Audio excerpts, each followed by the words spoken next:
और आज वह लक्ष्य हमारे लिए अब बहुत नजदीक दिखता है। हम लोगों ने उन लक्ष्य को प्राप्त किया है।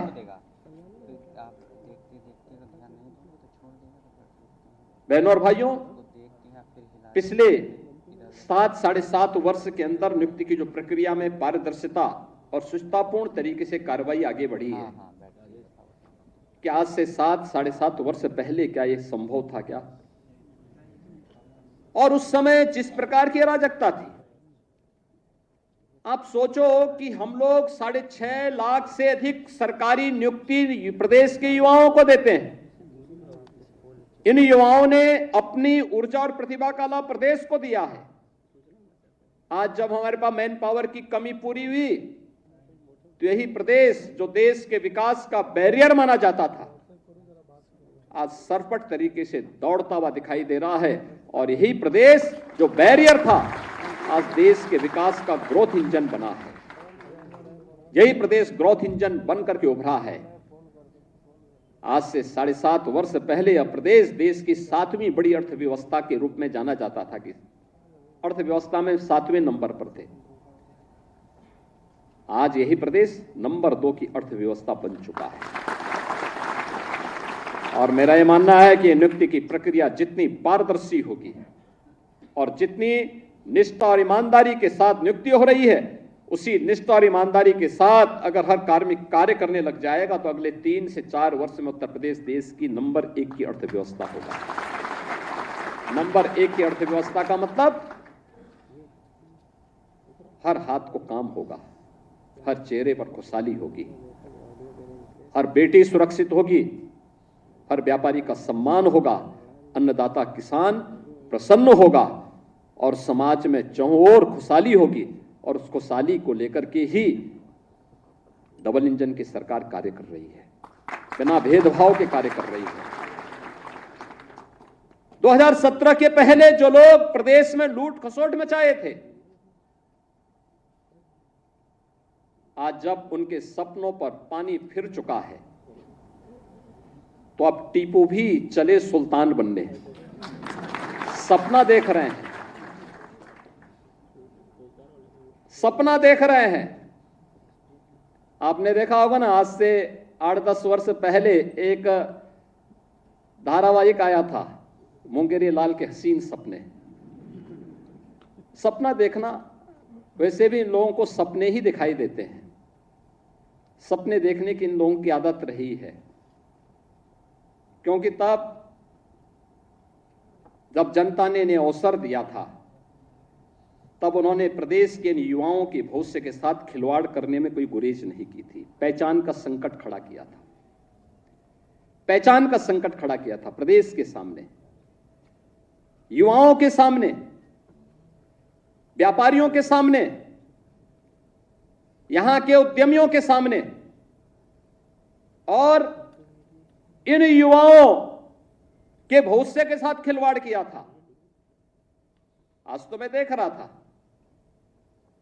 ये युवा आज तो चाहे वह किसी भी जिले का हो, आज नियुक्ति प्राप्त करने का अधिकारी दिखता है, बेझिझक आ सकता है। और इसलिए मैं कह रहा हूं कि आपकी प्रतिभा है, आप सिलेक्शन हो गए, आप में क्षमता थी, आपका सिलेक्शन हो गया, कोई आपके मार्ग में बैरियर नहीं बना। और आपकी योग्यता और क्षमता के बाद भी अगर कोई बैरियर बनता, तो उसी बैरियर को हटाने के लिए तो हम लोग हैं, ये मंच है, उसी बैरियर को हटाने के लिए हम लोग यहां पर आए हैं। और आगे भी हम इस बात के लिए आश्वस्त करते हैं प्रदेश के युवाओं को कि उनकी योग्यता और क्षमता के सामने अगर कोई बैरियर बनेगा, उस बैरियर को हटाएंगे, उस बैरियर को तोड़ेंगे। और जो लोग फिर भी बेईमानी और भ्रष्टाचार फैलाएंगे, तो उनकी संपत्ति को कुड़क करके गरीबों में वितरित करने का काम भी करेंगे, कोई गुरेज नहीं करेंगे। लेकिन जिन लोगों को अवसर मिला, उन्होंने पहले पहचान का संकट खड़ा किया अपनी अराजक गतिविधियों से, अपने भ्रष्टाचारी गतिविधियों से, और फिर प्रदेश को दंगों की आग में झोंकने का काम भी किया था। प्रदेश के शांतिपूर्ण और सौहार्दपूर्ण माहौल को आपस में ही लड़ाने का काम किया। पहले जाति जाति को लड़ाया, फिर वर्ग, मत और मजहबों को आपस में ही भिड़ाने का काम किया। महीनों महीनों दंगों की आग में झुलसता रहा उत्तर प्रदेश। तो उत्तर प्रदेश जब शांति और सौहार्द नहीं रहेगा, कोई निवेश क्यों करेगा? विकास कैसे हो पाएगा? पहचान का संकट खड़ा होगा, हर तबके का व्यक्ति तबाह होगा। और आज ये लोग फिर से अपना रंग और रोगन बदल करके फिर नए रूप में आपके सामने प्रदेश की जनता को गुमराह करने के लिए फिर से आना चाहते हैं। बुलडोजर पे हर एक व्यक्ति के हाथ नहीं फिट हो सकते। इसके लिए दिल और दिमाग दोनों चाहिए, दिल और दिमाग दोनों चाहिए। बुलडोजर जैसी क्षमता और दृढ़ प्रतिज्ञा जिसमें हो वही बुलडोजर चला सकता है। दंगाइयों के सामने नाक रगड़ने वाले लोग बुलडोजर के सामने वैसे ही पस्त हो जाएंगे। और इसीलिए मैं आप सबसे कहना चाहता हूं कि प्रदेश सरकार ने जो प्रक्रिया अपनाई है पारदर्शी तरीके से, अपेक्षा भी हम यही रखते हैं। जनता से जुड़े हुए कोई भी कार्य, कोई देर नहीं होनी चाहिए।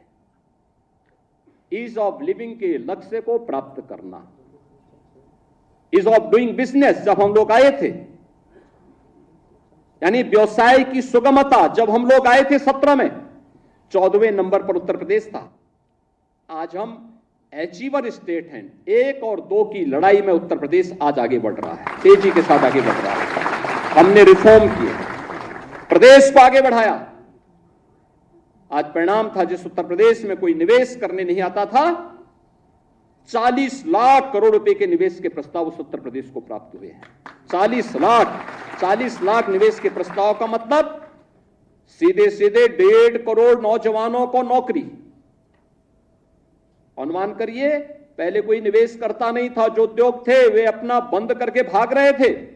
आज 1.5 करोड़ नौजवानों को इस निवेश के माध्यम से नौकरी मिलेगी।